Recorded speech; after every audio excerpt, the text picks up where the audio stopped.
I remember a time when the best thing Legends of Tomorrow had to offer was that it featured Hawkman and Hawkgirl. The show was a depressing, dreary, muddled mess that never really knew what it wanted to be. Over the last 3 seasons, however, the show has gotten crazier and better since, and it really decided what it wanted to be. And I'm happy to say that the wacky fun that is Legends of Tomorrow seems to have continued right into Season 4. Spoilers for the episode from this point on.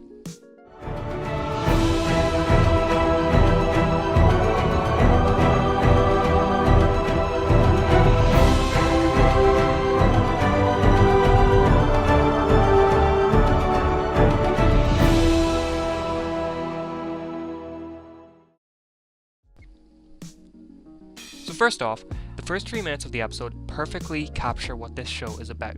Having our heroes be protecting the Beatles and casually joking while Ray is dressed up to look like Clark Kent, no doubt a reference to Brandon Routh's time as Superman in the 2006 movie Superman Returns, was all great.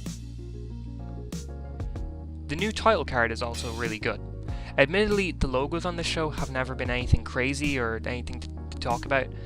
They've looked cool, but they've never really changed much from season to season, besides adding a few new symbols for the newest heroes. This season, however, really changed it up, since we're heading straight towards the supernatural and Constantine.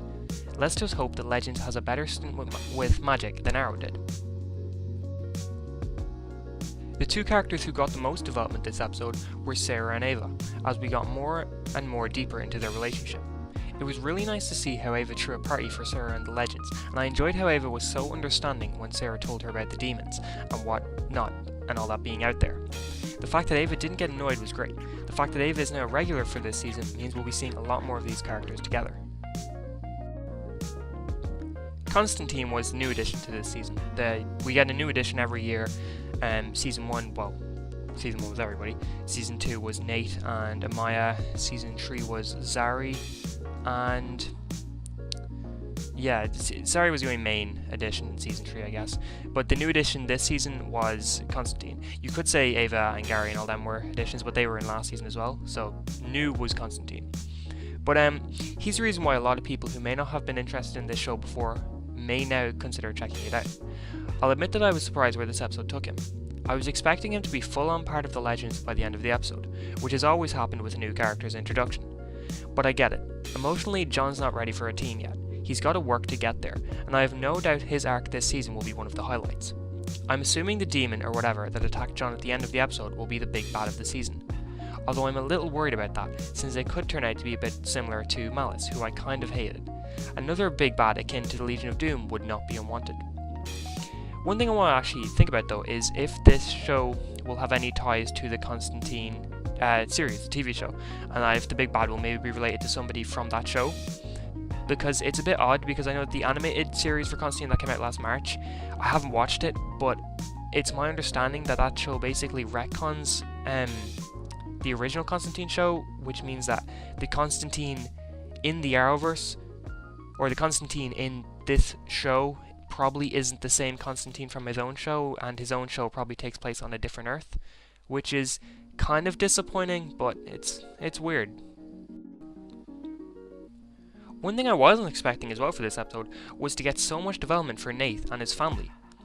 I haven't been keeping up much with the info dropping about this season, so I was surprised to finally meet his father, who we've been hearing about so much since season 2. We've been hearing about how he's not such a great person. It was also amazing that he was played by none other than Biff from Back to the Future. I believe that he is going to be recurring this season, so I'm guessing we'll see a lot more of him. The whole sequence between Nate and Mick in the house, though, was great. A mixed line of Mick Rory of the Central City Rorys was perfect. The main set piece of this episode was Woodstock in 1969, and there the team had to deal with a magical unicorn, or a demon unicorn. The ending made me unclear on exactly what it was, but the editing in this whole scene was brilliant. While Ray, Nate, Zari and Sarah were walking around trying to see each other, it was such a delightful sequence that no other CW show could pull off like this one. It was also cool that the unicorn kind of sprayed some gooey stuff on some of the main members, and it made them all start hallucinating. So we saw Mick see his mouse Axel from last season who died, and Nate saw his father, and Ray saw Nora, and I forget what Zari saw. But Ray saw Nora, and that's cool as well, because Nora is also supposed to be a main this season, I believe. So I assume that a lot of Ray's main arc this season will be tied to Nora's. So it'll be cool to see where this goes. But speaking of the last scene with the unicorn where it turned into a demon unicorn, John's use of magic reminded me of Doctor Strange's in Avengers Infinity War, and that's a really good thing. The effects on when he turned the unicorn back into its demon form and sent it to hell were really great. Overall, I don't really have much else to say about the episode other than that. It wasn't a flashy, plot-driven start like Arrow or Flash had, but it was fun, and honestly, when it comes to Legends, isn't that all you really want? I would give this episode an 8 out of 10, and I really enjoyed it. It was fun, and you know, Legends does fun like no other CW show. But thank you for watching, and if you enjoyed this video, please consider liking and subscribing. Thank you, and have a nice day.